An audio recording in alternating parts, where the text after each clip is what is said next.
Hello friends and dear students. आज की video में हम लेसन टेंस पर डिस्कस करने जा रहे हैं। आज का लेसन है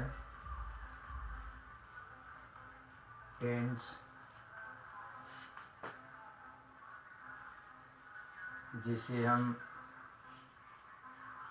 समय या काल कहते हैं।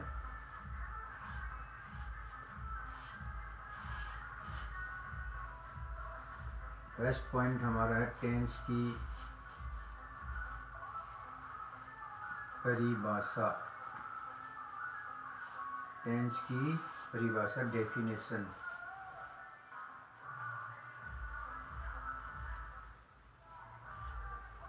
तो टेंस की डेफिनेशन है क्रिया वर्ग, क्रिया वर्ग की वह अवस्था, क्रिया की वह अवस्था जो हमें समय का ज्ञान कराती है, समय का ज्ञान कराती है, उसे टेंस या काल कहते हैं। उसे टेंस या काल कहते हैं। तो ये हमारी टेंस की डेफिनेशन हुई। नेक्स्ट पॉइंट,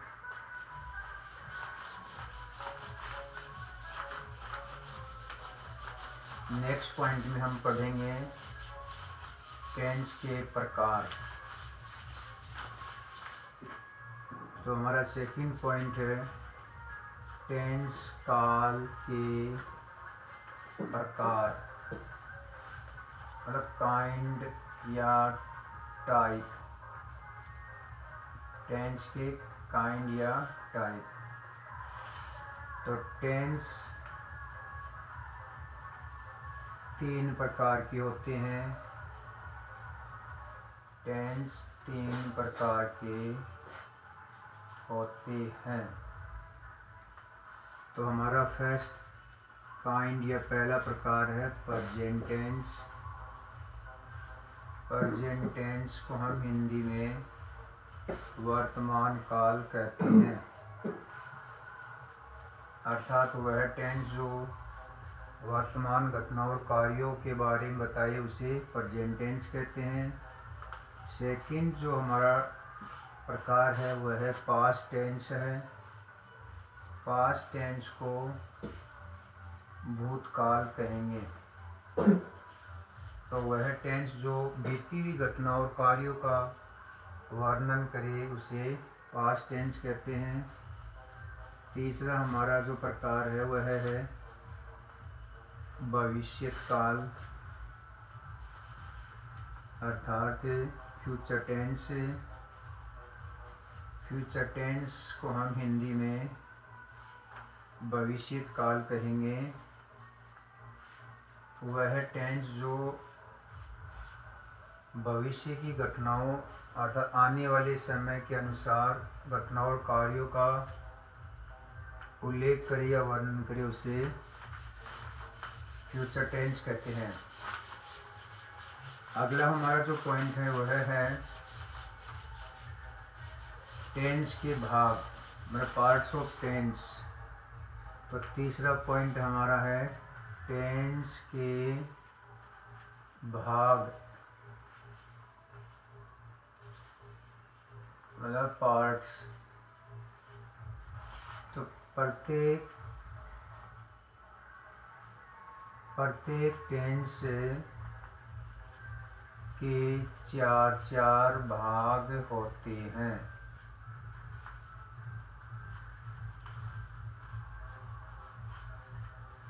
यहाँ प्रत्येक टेंस से हमारा मतलब है प्रेजेंट टेंस के चार भाग, पास्ट टेंस के चार भाग और फ्यूचर टेंस के चार भाग होते हैं।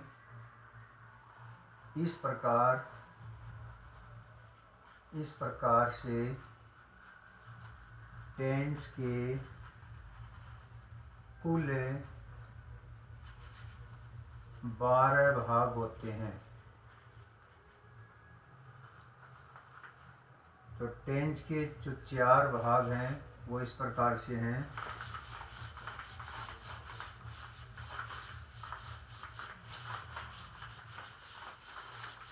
जो कॉमन टेंस के 4 भाग है उसमें पहले भाग को हम इंडेफिनेट या सिंपल टेंस कहते हैं। इंडेफिनेट का मतलब अनिश्चित और सिंपल का मतलब हुआ साधारण, अनिश्चित या साधारण काल।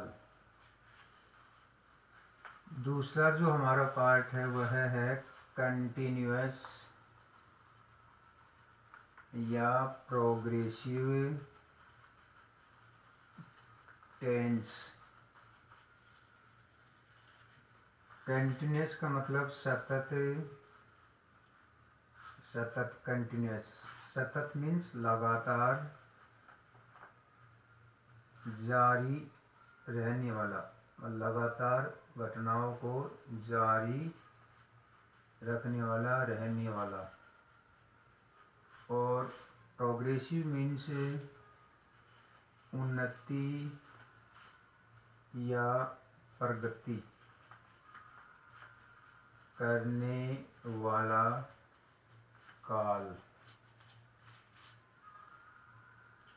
इंडेफिनिट का या सिंपल टेंस का मतलब है कि जिस टेंस में दैनिक कार्य और साधारण घटनाओं का उल्लेख होता है वह इंडेफिनिट या सिंपल अनिश्चित साधारण काल। कंटिन्यूअस या प्रोग्रेसिव का मतलब जो कार्य वर्तमान समय के अनुसार जारी हैं और उनकी प्रगति करते हैं उसे कंटिन्यूअस या प्रोग्रेसिव टेंस कहेंगे।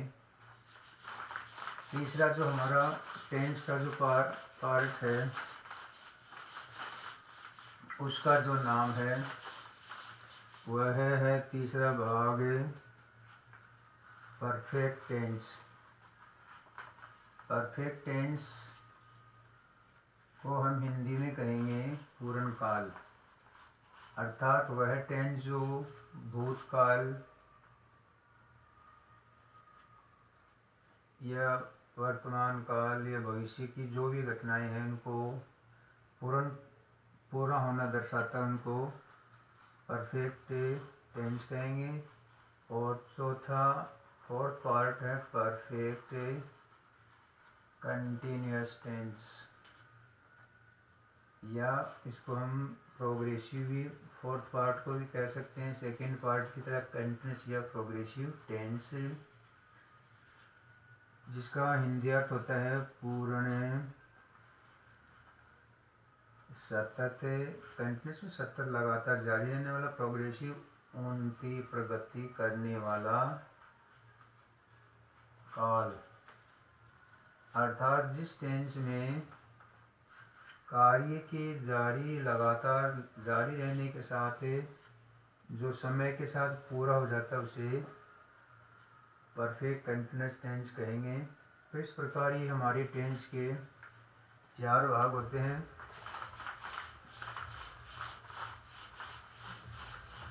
इसके बाद जो हमारे अगले फोर्थ पॉइंट में हम वाक्य, सेंटेंस के बारे में पढ़ेंगे। टेंस में 4 प्रकार के वाक्यों का प्रयोग, 4 प्रकार के वाक्यों का प्रयोग किया जाता है। 4 प्रकार के वाक्यों का प्रयोग किया जाता है। फर्स्ट हमारा जो सेंटेंस है, पहला वाक्य, उसको हम साधारण वाक्य कहेंगे। साधारण वाक्य को इंग्लिश में हम कहेंगे सिंपल सेंटेंस। सिंपल सेंटेंस का मतलब होता है कि जिस वाक्य में कर्ता द्वारा कार्य पूरा किया जाता है उसको सिंपल सेंटेंस, साधारण वाक्य कहेंगे। अगला जो हमारा सेकंड सेंटेंस है वह है नकारात्मक वाक्य अर्थात नेगेटिव सेंटेंस। नकारात्मक वाक्य से हमारा मतलब है कि कर्ता द्वारा कार्य पूरा नहीं किया गया, अर्थात उसने कार्य अधूरा छोड़ दिया, उसको नेगेटिव सेंटेंस कहेंगे। तीसरा वाक्य है वह है प्रश्नवाचक वाक्य। प्रश्नवाचक वाक्य को हम इंग्लिश में कहेंगे इंटेरोगेटिव सेंटेंस। प्रश्नवाचक वाक्य से हमारा तात्पर्य है कि जिस वाक्य में कर्ता से प्रश्न किया गया है और लास्ट फोर्थ नंबर सेंटेंस को हम कहेंगे प्रश्नवाचक नकारात्मक वाक्य। प्रश्नवाचक नकारात्मक को हम इंग्लिश में इंटेरोगेटिव नेगेटिव सेंटेंस कहते हैं। इंटेरोगेटिव नेगेटिव सेंटेंस कहेंगे। मतलब जिस वाक्य में कर्ता से प्रश्न किया गया और उस वाक्य में कार्य को मना भी किया गया उसको इंटेरोगेटिव नेगेटिव सेंटेंस कहेंगे। तो इस प्रकार हमारे टेंस के सभी 4 वाक्य कंप्लीट होते हैं। तो फ्रेंड्स, स्टूडेंट्स, आज के वीडियो में इतना ही। यदि वीडियो पसंद आई तो लाइक कीजिए, सब्सक्राइब कीजिए और ज़्यादा से ज़्यादा इसको शेयर कीजिए। नेक्स्ट वीडियो आगे का जल्दी अपलोड कर दिया जाएगा। थैंक्स, धन्यवाद।